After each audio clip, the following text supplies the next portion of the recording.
অবশেষে বাড়ি থেকে বেরোতে পারলাম। বাড়ি আসার পর থেকে দেখছি বৃষ্টি আমার পিছু ছাড়ছে না, আর বাজারে যাওয়াও হচ্ছে না। আজকে বৃষ্টি থেমেছে, আজকে ভেবেছি আমি যাবই, তারপরে যা হবার হবে। তারপরে চলে আসলাম বাজারে, বাজার থেকে কিছু কেনাকাটা করার জন্য, বাবার জন্য কিছু নেব। এই মানুষগুলো না কোনো কিছু হয়ে গেলেও ছিঁড়ে গেলেও মুখ থেকে কিছু বলতে চায় না। তো এর জন্য তোমরা বুঝতেই পারছো কী জিনিস নিচ্ছি অলরেডি। আর এদিকে জুতো টুতো নেওয়া হয়েও গেছে, বলেও দিলাম জুতো নিয়েছে, আর কেমনই হয়েছে সেটা তোমাদেরকে জানিয়ে দেবো।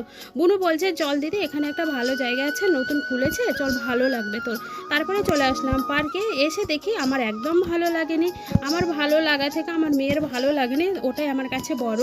আমার ভালো লাগার সাথে কোনো সাথে মেয়ে বলছে আমি ঘোড়ায় উঠবো, দোল খাবো, ও কিছুতেই কোনো কিছুতে উঠতে পারছিল না রোদ গরমের জন্য, তাই জন্য আমার ভালো লাগেনি। তারপরে চলে গেছিলাম অন্য পার্কে, আর এটা নদীর ধারে ভিউটা কিন্তু দারুণ। চলো বন্ধুরা, ভিডিওটা কেমন লেগেছে অবশ্যই কমেন্ট করে জানিও। বা এটা